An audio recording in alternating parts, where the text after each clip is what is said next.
Get out of your own house right now. That's the outrageous demand I woke up to on a quiet Saturday morning, shouted by none other than Nicole Wright, our HOA President, who had completely lost control on my front porch. She insisted I abandon my own home for her so-called VIP guests. Imagine being labeled a community threat just for sipping coffee in pajamas. And if you think that's crazy, wait until you hear how far she was willing to go. Before I continue, don't forget to like, subscribe, and drop a comment telling me where you're watching from. This is Listen HOA Stories, and you won't believe what unfolded next. I'm Owen Hayes, living in a seemingly peaceful suburban neighborhood in Colorado, the kind of place where neighbors wave and kids ride bikes without helmets. At least, that's what I believed until Nicole turned my life into her personal battlefield. That morning, I was relaxing on my back porch with coffee and my tablet when I heard the gate slam not close. Slam as if someone wanted to announce a storm. Moments later came the pounding on my front door. Not polite knocking, furious hammering. The kind that makes curtains twitch across the street. I set my coffee aside and walked to the door. Through the peephole, there she was, Nicole Wright, arms crossed, foot tapping to some furious rhythm only she could hear. The second I opened the door, she erupted. "Owen Hayes, vacate this property immediately. You've got 2 hours." Her hair was frazzled, her voice shrill, almost hysterical. I stood there stunned. "Excuse me, what?" I asked. She was already glancing at her phone, like she was coordinating military drills. Nicole ranted about important investors arriving at 2 o'clock, demanding full access to my property. I couldn't help but laugh, not out of humor, but disbelief. "Nicole, have you lost your mind? This is my house. I'm not going anywhere." That's when her face flushed crimson and she snapped, waving her hands like a traffic cop on steroids. "Don't question my authority. I am the HOA President, and I have emergency powers to relocate residents if it's in the community's best interest." Her meltdown had drawn attention. Steve Miller, my neighbor, stepped out to watch from across the street. I told her flatly, "Nicole, whatever game this is, I'm not playing. I don't care if the President of the United States is your guest. I'm not leaving." She began pacing like a caged animal, muttering about investors, transformation, and property values. Something in her eyes revealed desperation. It wasn't just about investors. This was personal. That's when I spotted it. My backyard gate, slightly ajar. I always locked it. Heart racing, I walked past Nicole toward the side yard. Tire tracks dug through my flower bed, and a business card was wedged in my back door. Kane Development Group, transforming neighborhoods, building dreams. My stomach dropped. Someone had already been inside my yard. When I held up the card, Nicole went pale. I don't know anything about that," she stammered, hands shaking. "Nicole, someone with keys got in. Someone left this card like they own the place." She snatched it and stuffed it in her purse, mumbling, "Owen, bigger forces are at work here. This is about progress. About the future of our community." Then she did the unthinkable. She dialed 911. In a dramatic, performative voice, she declared, "Yes, I need immediate police assistance. A resident is being hostile toward community officials." My jaw dropped. She was calling the cops on me for refusing to abandon my own home. Hanging up, she smirked. "You've got 15 minutes to reconsider before this becomes a legal issue." Standing there, fear sank in, not of Nicole, but of what she was capable of.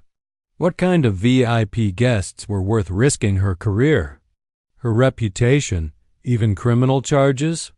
The cruiser arrived minutes later. Officer Collins, mid-40s, no nonsense, stepped out looking like he'd rather be anywhere else. Nicole sprinted toward him, her voice suddenly dripping with sugary sweetness, the exact opposite of the banshee who'd been screaming on my porch moments earlier. This resident is becoming extremely hostile and refusing to comply with official HOA directives, Nicole declared, her voice trembling with exaggerated authority. I've tried reasoning with him, but he's aggressive and uncooperative. Officer Collins's eyebrows rose not in belief, but in disbelief, as though he was questioning what planet she thought she lived on. Meanwhile, there I stood coffee-stained, t-shirt, pajama pants, and bed hair looking about as threatening as a golden retriever. Collins turned to me first, which felt like a good sign. Sir, I'm Officer Collins. Can you tell me what's going on here? Before I could get a word in, Nicole swooped back into the conversation, clutching a thick folder like it contained the nuclear codes. Officer, I have all the documentation. As president of the Pine Valley HOA, I have emergency authority to temporarily relocate residents when the community's interests demand it. Mr. Hayes is refusing to comply with a lawful order. She handed him a stack of papers that looked convincing enough to make my stomach sink. Collins flipped through them, his frown deepening. Ma'am, these documents have inconsistencies. The dates don't match, and I'm not aware of any HOA that has the authority to forcibly remove residents from their own homes. Nicole flushed red but doubled down. Those are the official bylaws, officer. Perhaps you're not familiar with recent updates to Colorado HOA regulations. The smugness in her tone made Collins's jaw tighten. At that moment, Steve Miller strolled over from across the street. Retired military, now a contractor, Steve was the kind of guy who notices everything and remembers it. Excuse me, officer, Steve said calmly. I couldn't help but overhear, and I think there's something you should know. Nicole's eyes went wide, and she instinctively took a step back. Yesterday afternoon, Steve continued, I saw Mrs. Wright meeting with a man in a black sedan. They were walking around Mr. Hayes's property taking measurements, snapping photos. He had professional surveying equipment. Collins looked up from the documents, interest sparking in his eyes. Is that true, Mrs. Wright? Can you explain why someone was surveying Mr. Hayes's property without his knowledge or consent? Nicole's expression was priceless, a deer in headlights, only guiltier. That was just a routine community assessment, she stammered, her earlier bravado collapsing. Collins handed the papers back. Ma'am, I'll need to see the original HOA bylaws and meeting minutes authorizing these emergency powers. Nicole hugged the papers to her chest like a child with a teddy bear. Those are at the office. I can bring them later. I'll wait, Collins replied flatly. Make the call and have someone bring them here. Instead of complying, Nicole made her first real mistake, she argued with the officer. With all due respect, you don't understand the urgency. Investors are arriving in less than 90 minutes. If this property isn't ready, our community could lose thousands in potential value. Collins crossed his arms, unimpressed. Mrs. Right, are you admitting you called 911 claiming a resident was hostile and threatening because he wouldn't leave his own home for your investors to look at? When he phrased it like that, even Nicole realized how insane it sounded. She started backpedaling faster than a politician before Election Day. No, that's not, yes, but it's more complicated than that. The HOA has rights, Steve cut her off. Officer, there's more. That same man wasn't just measuring. He was photographing the inside of Mr. Hayes's house through the windows, and he had keys to the backyard gate. Collins looked at me, and I nodded, pulling out my phone. I showed him the photos of the tire tracks in my flower bed and the business card I'd found. His tone hardened. Mrs. Wright, explain how someone gained unauthorized access to Mr. Hayes's property. And explain why you think you have the authority to demand he vacate his own home. Nicole's composure shattered. She kept glancing at her phone, checking the time, searching for an excuse that wouldn't get her cuffed on the spot. Her voice shook as she insisted, "The HOA bylaws are clear about emergency powers. When community interests are threatened, the president has broad authority to act," Collins sighed. "Ma'am, I've been a police officer for 15 years. I've seen every kind of HOA dispute, but never one where a president thought they could evict someone for a business meeting." As if on cue, Nicole's phone rang. She looked at the caller ID, and her face drained of color. I need to take this," she muttered, stepping away. But we could all hear her trembling voice. "No, he won't leave." "Yes, I know what time." "It is. I'm trying to handle it." When she hung up, she looked like she'd just received a death sentence. Collins pressed her again about the bylaws, but before she could respond, a sleek black Mercedes SUV rolled up to the curb. The timing was too perfect, too suspicious. 3 men in sharp suits stepped out, radiating money and power. The leader, silver-haired and confident, walked over like he owned the block. "Mrs. Wright," he said coolly, "I thought we agreed on the timeline for this property assessment." Nicole all but wilted. "Mr. Kane, there's been a complication. The resident is refusing to cooperate." Officer Collins stepped forward, arms crossed, completely unfazed by the expensive suits or their entitled swagger. "Sir, I'm Officer Collins. Mind explaining exactly what you're doing here?" The officer's voice cut through the tension like a blade. The man barely spared him a glance. Marcus Kane, because of course, that's who it was, looked at Collins as though he were a buzzing fly. "We're here for a scheduled property evaluation. Mrs. Wright secured our access so we could conduct a comprehensive assessment for future development opportunities."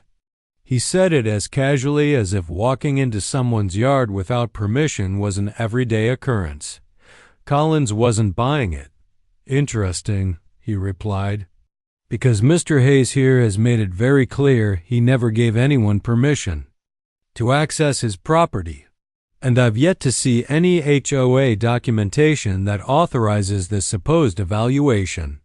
Marcus's expression shifted from confidence to a colder, more calculated look that made the air feel heavier. "Officer, I'm sure this is a misunderstanding. Mrs. Wright has been instrumental in advancing our community projects. Perhaps Mr. Hayes doesn't fully grasp the financial benefits this development could bring." That was the moment I decided I'd had enough of their polished lies. I stepped forward. "Let me make this simple.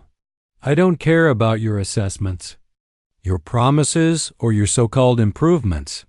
This is my home, my land, and you're not welcome here." Marcus offered me a smile that never touched his eyes, the smile of a man who is used to crushing resistance. He reached into his jacket and pulled out a thick envelope. "Mr. Hayes, I think you're looking at this the wrong way. This project could increase your property's value significantly. We're talking about transformation, opportunities for everyone." But instead of handing me the envelope, he held it out to Nicole, and I could see the bulge inside. Cash.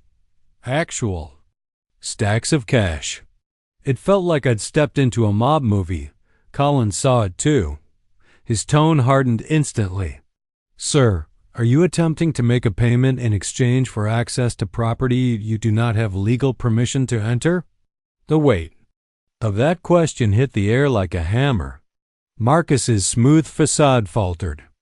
"This is merely a consulting fee for Mrs. Wright's assistance," he muttered, though his voice had lost its edge. Nicole's hand darted toward the envelope like a drowning woman reaching for a lifeline, but Collins blocked her. "Ma'am, you're going to explain your relationship with these men, and I need those HOA bylaws now," Nicole snapped. Her polished act evaporated. "You don't understand," she shouted. "This is about progress, about value for the community. Owen is selfish. He's short-sighted." As she ranted, headlights appeared in the driveway. Tracy had arrived. She must have left work early after I called her. And judging by the determined look on her face, she'd been digging into something. Tracy strode up, ignoring the suits and addressing Collins directly. "Officer, I'm Tracy Hayes, Owen's wife. You'll want to see this." She handed him a folder. Collins flipped through the papers, his eyebrows climbing higher with each page. Then he turned to Nicole. "According to these official records from the county, you haven't been HOA president for 2 months. You were voted out in August." Silence. Nicole's face drained of color. Marcus Kane stepped back from her like she'd suddenly turned radioactive. Even his associates shifted uncomfortably, realizing they'd bet on the wrong player. That's not correct," Nicole stammered. But her voice betrayed her. Collins pressed on, his tone sharp and final. "So you've been posing as HOA president, granting developers access, and taking payment for authority you don't actually have? That's fraud, trespassing, and more." Marcus was already on his phone, probably speed dialing his lawyer. Nicole looked like she was about to collapse, but Tracy wasn't finished. She held up her phone. "I found 3 other properties." Nicole targeted the same way, claiming emergency assessments and pressuring families to sell below market value. "Every single case ties back to her and these developers." Collins didn't even hide his disgust. He turned to Marcus. "You and your men need to leave, now. And Mrs. Wright, we're going to have a much deeper conversation about your activities." Nicole's eyes darted around, desperate for help. But Marcus and his crew were already retreating. He rolled down his window and called out one last time, "Mrs. Wright? I think there's been a serious misunderstanding about your authority. We'll be in touch." Translation: she was being cut loose. The panic on her face was almost pitiful. Almost. But then I remembered she'd tried to force me out of my own home. And pity wasn't on the table. As the Mercedes pulled away, Collins suggested we all head to the HOA office. Nicole immediately started with excuses. "The office is closed, I don't have the keys." But Steve Miller stepped forward. "That's strange," he said. "I drive by every day. And I've seen you coming and going from that office as recently as Wednesday." Nicole's lies were collapsing faster than she could invent them. Nicole shot Steve a glare sharp enough to cut steel. But Steve just smiled, the kind of steady, confident smile that comes from knowing you're telling the truth. Collins was jotting notes in his pad now, and the sight only made Nicole squirm harder. "Mrs. Wright," he said calmly, "why don't we just drive over to the HOA office? These things are usually easier to sort out in person." The community center was barely 5 minutes away, but the ride felt like an eternity. Nicole rode with Officer Collins in his patrol car, stiff and silent, like a woman being escorted to her own execution. Tracy and I followed behind. When we pulled into the lot, it was quiet, just a few cars from people using the gym. The HOA office was in a small wing of the building, big windows letting us see straight inside. And that's when Nicole's nightmare turned from bad to catastrophic. The office wasn't just empty, it had been stripped bare. No desk, no files. Even the cabinets were gone. A pile of unopened mail sat outside the door, looking like it hadn't been touched in weeks. Collins rattled the locked door, then leaned against the glass for a closer look. "Mrs. Wright," he said slowly, "when was the last time you actually had access to this office?" Nicole stared at the empty room like sheer willpower might make it refill itself. Then she let out a long, broken sigh. "Fine," she whispered. "You want the truth? I lost the election in August. The board voted me out because they don't appreciate forward-thinking leadership." Collins raised an eyebrow but let her keep talking. Nicole straightened, trying to sound noble. "But that doesn't mean I stopped caring about this neighborhood. Sometimes, to get real progress, you have to work outside the official channels." Tracy leaned close and muttered in my ear, Did she just try to spin fraud as community service? I had to bite my lip to keep from laughing or screaming. Collins's patience was running thin. Mrs. Wright, what you've just described is impersonation, fraud, and possibly extortion, depending on your deals with Mr. Kane. That seemed to finally pierce Nicole's fantasy. She started pacing the lot, muttering about ungrateful neighbors. Then missed opportunities. Then her phone rang. Marcus Kane's name lit up the screen, and her face went pale. She answered on speaker. His voice was ice. "Nicole, I just spoke with my legal team. They're saying you misrepresented your authority. Tell me that isn't true." The silence stretched painfully long. Then Nicole choked out, "There may have been some confusion about my position with the HOA." "Confusion?" Marcus snapped. "You told me you were president. You told me you had relocation authority. Was that a lie?" Collins motioned for the phone. Nicole handed it over without protest. "Mr. Kane, this is Officer Collins, Pine Valley Police. Mrs. Wright no longer holds any HOA authority, and she cannot make agreements on behalf of the association." There was a pause, then Marcus's voice turned colder than ever. "Understood. Officer, Mrs. Wright, consider our agreement terminated immediately. My legal department will be in touch about repayment of funds already advanced." Click. "Call over." Nicole stood frozen, phone limp in her hand. In the span of minutes, she had lost her title, her developer backers, and her credibility. Now all she had left were looming criminal charges. Collins tucked his notebook away and looked at her. "Mrs. Wright, I'm going to need you to come with me to the station. We'll be asking a lot more about your activities." But Nicole wasn't finished. Digging her own grave.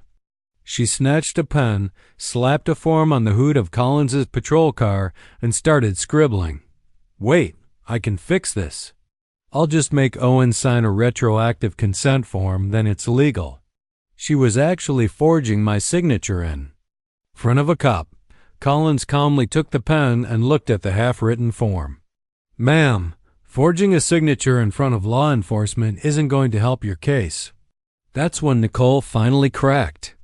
The tears came hard and fast, not the manipulative kind, but the gut-deep sobs of someone watching their whole world collapse. "I just wanted to help this neighborhood," she cried. "Property values are stagnant. These developers promised they could change that." Collins offered her a tissue. "Ma'am, good intentions don't excuse fraud, and they certainly don't excuse impersonation." Moments later, Nicole was sitting in the back of his patrol car, still weeping. But as she sat there, I couldn't shake the bigger question. She just tried to forge my name in front of the police, but Marcus is still out there making calls that sound like threats. Who exactly is she tangled up with? The next few days blurred into police interviews, stacks of paperwork, and a parade of neighbors eager to share their own horror stories about Nicole's antics. But the real turning point came Tuesday evening, when Steve Miller showed up on my porch with 2 cups of coffee and a laptop. He leaned back in the chair and said, "Owen, I did some digging on Marcus Kane, and what I found is going to blow your mind." On his screen, Steve showed me what he'd pieced together from records, business filings, and military contacts. Marcus Kane wasn't just another developer. He was tied to a network specializing in what the FBI calls predatory development. Their method?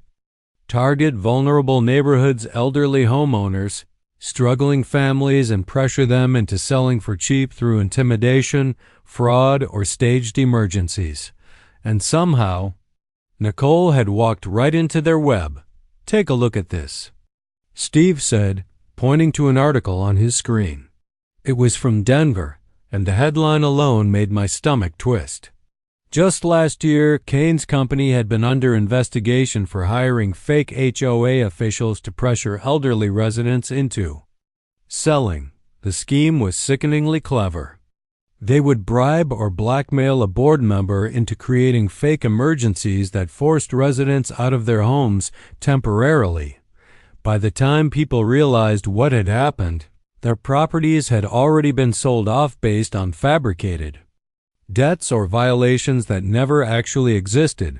Tracy stepped onto the porch just as Steve laid out the details.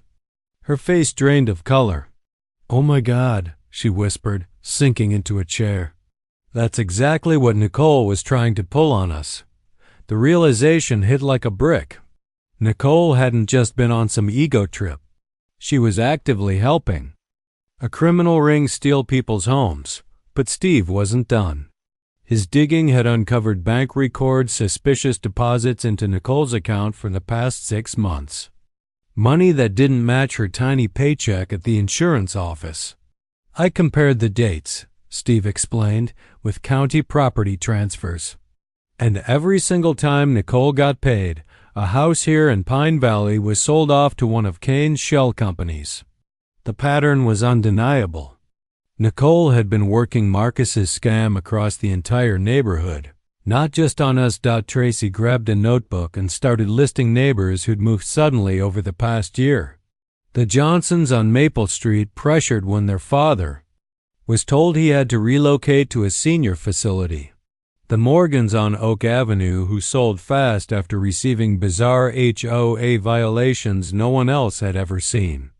And the young couple on Pine Street, who fled after being told their lot was being rezoned for commercial development. "We need to call Officer Collins," Tracy said firmly, reaching for her phone. But before she could dial, mine rang first. Nicole.her name flashing on my screen made my pulse spike. Why would she be calling me now? I put it on speaker so Tracy and Steve could hear. "Owen." Nicole's voice trembled, nothing like the frantic woman we'd seen before. This time she sounded terrified. "You shouldn't be calling me," I said flatly. "Talk to your lawyer." But she pressed on, words spilling out fast, tangled with panic. "Owen, you don't understand what you're involved in. Marcus isn't just a developer. His people don't settle problems with paperwork. When his lawyers told him about the investigation, he made it clear this won't disappear just because I'm out. Now he sees you as the problem." Steve leaned in toward the phone, his military instincts kicking in. "Nicole, what exactly are you saying?" Her reply made the air go still. "I'm saying you should have taken the money and left town. Because Marcus doesn't forgive threats to his business, and he has ways of removing them." Tracy clutched my arm, eyes wide. But I stepped closer to the phone. "Are you telling me Marcus is threatening my family?" Silence stretched. Then Nicole's voice dropped to a whisper. "I got a message today. It mentioned Tracy's job. Your kid's school schedule. Owen, he knows everything. My blood went ice cold." She went on. "Yesterday, I found a second phone hidden in my car. It wasn't mine, but the texts on it. Marcus and his men were talking about Pine Valley. And if things couldn't be handled quietly, they'd be handled. Permanently." Steve shot to his feet, checking the locks on our doors and scanning the windows. Tracy had turned pale as snow. "Nicole, where are you right now?" I asked. Her laugh was bitter, hopeless. "Safe?" "Owen, I haven't been safe since the day I agreed to work with Marcus. The only reason I'm calling is because I found something in those texts you need to know." "What is it?" I demanded, but the line went dead. We sat frozen, trying to process, when Tracy's phone buzzed, a new text. The number was unknown, but the message was chillingly clear. "Mr. Hayes, your interference has been noted. Reconsider your position. Some problems only have permanent solutions." I read it twice, my heart pounding. Nicole's warning wasn't paranoia. The next morning it escalated. Marcus Kane was standing in my backyard. Not at the door, not on the street inside my property, staring at the house like he already owned it. He glanced at his watch then, at our windows as if timing his inspection. Tracy screamed when she saw him and his two associates through the glass. One was pacing near our pool, jotting down notes. The other walked the fence line like he was evaluating boundaries. I grabbed my phone and dialed 911, while Tracy snapped photos, but Marcus didn't flinch.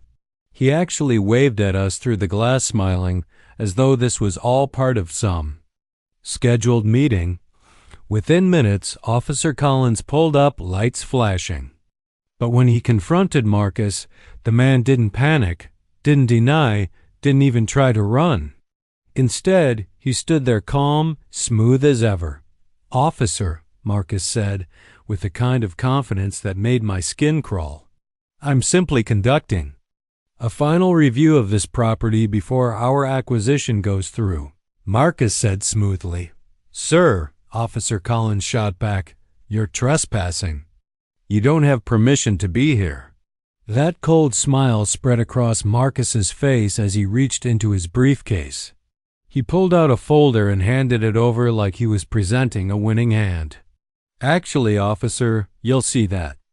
Mrs. Nicole Wright signed a valid agreement on behalf of the HOA just last night. This home is now under contract with Kane Development." It felt like I'd been punched in the gut. "That's impossible," I snapped, pushing past Collins to get closer. "Nicole had no authority to sell my home. She's not even part of the HOA anymore." But Marcus just smirked, calm and collected. "I assure you, everything is in order. Mrs. Wright may have had some temporary confusion about her title, but she remained the HOA's authorized representative for transactions." Collins flipped through the paperwork, his frown deepening with each page. The documents looked disturbingly real: signatures, notary seals, official language that Nicole could never have drafted on her own. "Mr. Kane," Collins said slowly, "these papers list a sale price of $50,000 for a property worth at least $300,000. That's not a fair market transaction." "Market value is subjective, officer," Marcus replied without missing a beat. "The association faced significant financial obligations. Mrs. Wright acted responsibly by resolving those debts with our offer." And that's when it clicked. Marcus had manipulated Nicole into inventing fake HOA debts that could only be solved by selling homes at pennies on the dollar to his company. Up until now, Tracy had stayed quiet. But suddenly she stepped forward, her phone in hand. "Mr. Kane," she said firmly, "I just spoke with the county recorder's office. There's no record of any purchase agreement on this property, and Nicole Wright has zero legal standing with our HOA." For the first time, Marcus's mask cracked. "Only slightly, but I saw it. Perhaps there's been a filing delay," he said quickly, trying to recover, but Tracy wasn't finished. She held up her phone again. "I also contacted our legal counsel. They confirmed Nicole has no authority to sell, and our association has no debts requiring such drastic action." That did it. Marcus's smooth facade faltered, and his associates abandoned their measuring to edge closer, looming like hired muscle. "Mrs. Hayes," Marcus said, his tone colder now, "you clearly don't grasp the complexity of your community's financial reality. Sometimes creative solutions are necessary." The threat was obvious, and Collins immediately stepped between Marcus and my wife. "Sir, you and your men need to leave this property right now." But Marcus wasn't done. Reaching inside his jacket, he moved in a way that made Collins's hand dart to his weapon, only for Marcus to pull out another envelope. "Mr. Hayes," he said smoothly, "let's resolve this without dragging courts into it. A generous cash settlement for your cooperation." He held out the envelope bulging with money, and that was it. Something inside me snapped. "You broke into my yard. You threatened my family. You tried to steal my house with forged documents. And now you want to bribe me?" I stepped forward, my voice sharp. "Here's my counteroffer. Take your money, your fake contracts, and your criminal buddies. and get off my property before I press charges for every crime my lawyer can list. Marcus made his fatal mistake. Instead of backing down, he doubled down. You're making this harder than it needs to be, Mr. Hayes. My organization has invested heavily in this community. Obstacles to our plans are removed. That was all Collins needed to hear.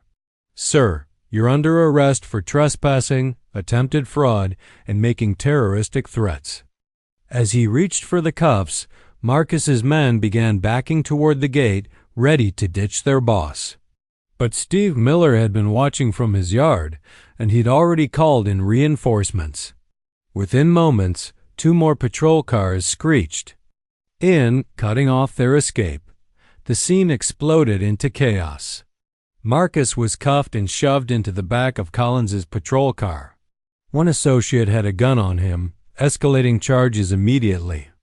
The other had a phone loaded with texts coordinating similar scams in multiple states. Then came the chilling discovery. Collins searched Marcus's briefcase and pulled out a thick file. Inside were photos of every house in our neighborhood, property evaluations, and even psychological profiles of the residents. My file was labeled High Resistance. Requires special attention. Several neighbors were marked vulnerable. Priority targets.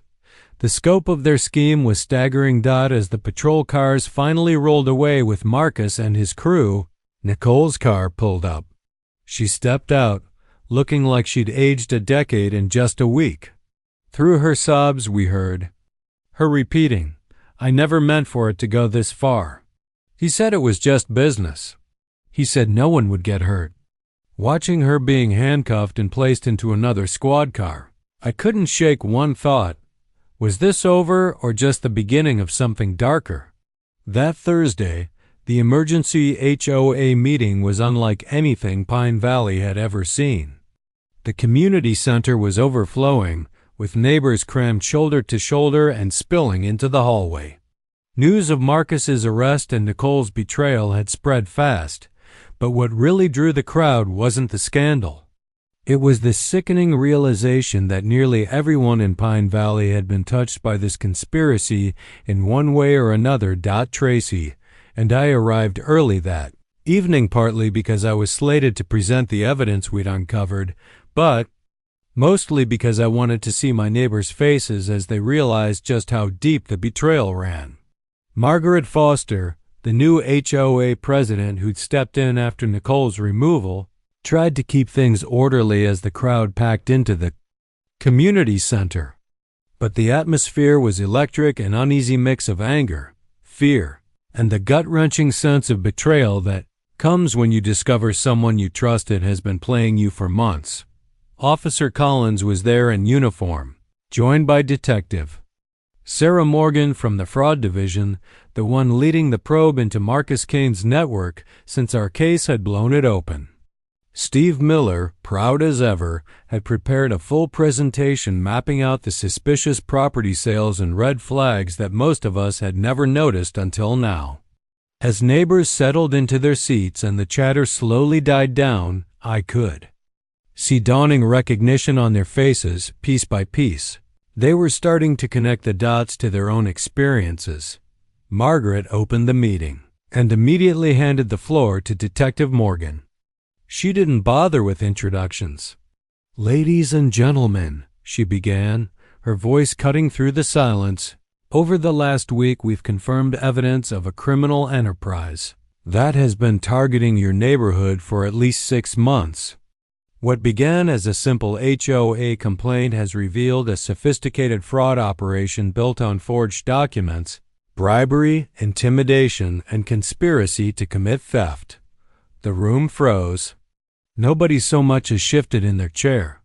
"Nicole Wright," Morgan continued, "has agreed to cooperate with our investigation.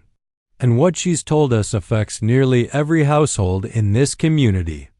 She clicked through slides of financial records, property transfers, and messages exchanged between Nicole and Kane's crew. The sheer scale of it left people stunned. Every family who had moved out in the past year, every suspicious violation. Notice, every sudden financial crisis that forced a sale, it all traced back to them.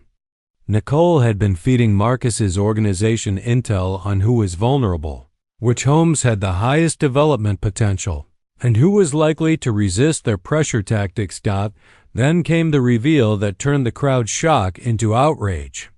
Detective Morgan pulled up a spreadsheet Kane's team had compiled, an actual ranking of every property in Pine Valley by profitability and resistance level.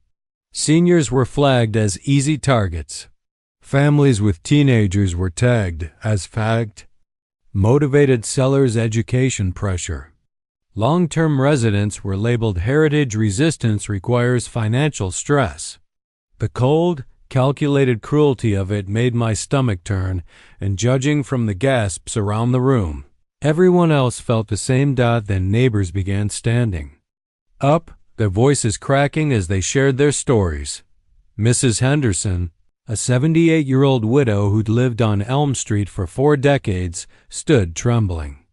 I sold my home last spring because Nicole told me the HOA was rolling out senior housing requirements that would cost me $50,000, she said through tears. I trusted her. I gave up my garden, the place where I buried my husband's ashes. The Patel family followed, describing how they'd received official-looking violation notices threatening daily fines for made-up infractions, like mailbox misplacement and non-regulation lawn height. The documents looked so real they'd poured thousands into useless modifications before finally giving up and moving to a different school district. One after another, young couples and longtime residents stood to tell similar stories. Phony debts, fake crises, forged papers, each one carefully designed to push them toward selling at a loss. Nicole would spot the weakness: financial stress, family upheaval, health issues, and Marcus's people would pounce with a manufactured emergency that only selling their home could solve.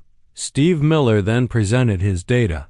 Kane's companies had scooped up 17 Pine Valley homes in the last 18 months, paying barely 60% of market value. Those houses should have been worth over $4 million. Families lost nearly $1.6 million in equity, while Marcus's empire gained control of a large chunk of our neighborhood for bargain basement prices. Detective Morgan ended with the charges. Nicole faced multiple felonies: fraud, conspiracy, abuse of fiduciary duty, carrying up to 15 years in prison. Marcus Kane and his men were hit with federal racketeering, fraud, and conspiracy charges, enough to lock them away for decades. The FBI had already connected his ring to 12 other neighborhoods in 3 states, with total losses exceeding $30 million. But the most devastating blow came last. Morgan displayed Kane's long-term blueprint for Pine Valley. The 17 houses were only phase 1. The real objective was to control at least 60% of the community, bulldoze the homes, and replace them with a sprawling shopping plaza filled with big-box chains and fast food outlets. Our quiet, tree-lined neighborhood was slated to become a strip mall.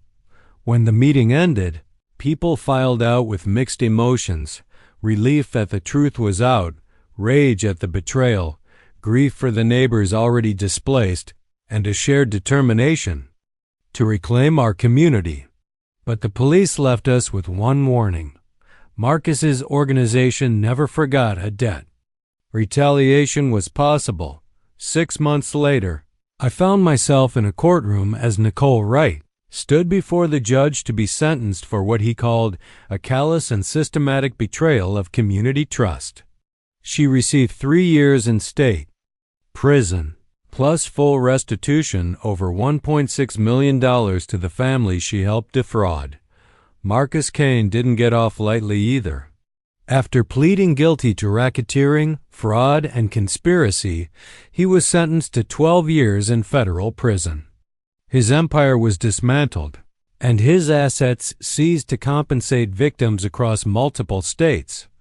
The FBI investigation triggered by our case uncovered that Kane's ring had been running the same playbook in more than 30 communities nationwide, using corrupt HOA officials, forged paperwork, and psychological warfare to strip families of their homes. By refusing to roll over, we hadn't just protected Pine Valley, we'd helped shield thousands of families across the country. Nicole's prison letters, written as part of her restitution, revealed how she first got caught in Kane's web.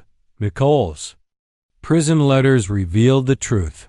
She had been quietly skimming from the HOA funds for months to cover her gambling habit when Marcus's crew found out. They uncovered her embezzlement and used it against her, threatening to expose her unless she joined their scheme. What started as blackmail turned into full cooperation once the money grew bigger and her gambling addiction spiraled out of control. For a moment, I almost felt pity for her, almost. But then I remembered Mrs. Henderson sobbing at that community meeting about leaving behind the garden where her husband's ashes were buried, all because Nicole fed her lies. I remembered the Patel family who drained their children's college fund on fake violation fines Nicole fabricated. Whatever sympathy I might have felt for her vanished when I thought of the damage she had willingly caused. Winning the case in court was satisfying, but the real healing came afterward, when our neighborhood rebuilt itself stronger than ever. Tracy and I worked with the new HOA board to pass rules that made corruption nearly impossible. Now, every financial transaction required multiple sign-offs. Meeting minutes were public within 48 hours. And no board member could cut deals with developers behind closed doors without alerting the entire community. Steve Miller was elected HOA President on a platform of transparency and accountability. One of his first acts was to launch a neighborhood watch, not just for crime, but to expose anyone pretending to represent city agencies or developers. We even created a community support fund so no family would ever again feel pressured to sell their home in secret. And then, in the most poetic twist of all, the land Marcus's organization had tried so hard to steal, my own backyard, became the site of our new community garden. With help from a federal victim assistance grant, we turned the property into a gathering place for all of Pine Valley. Mrs. Henderson, who was able to move back after Marcus's assets were liquidated, designed a memorial section where families could plant flowers or trees in honor of loved ones. Instead of our property values crashing, they rose.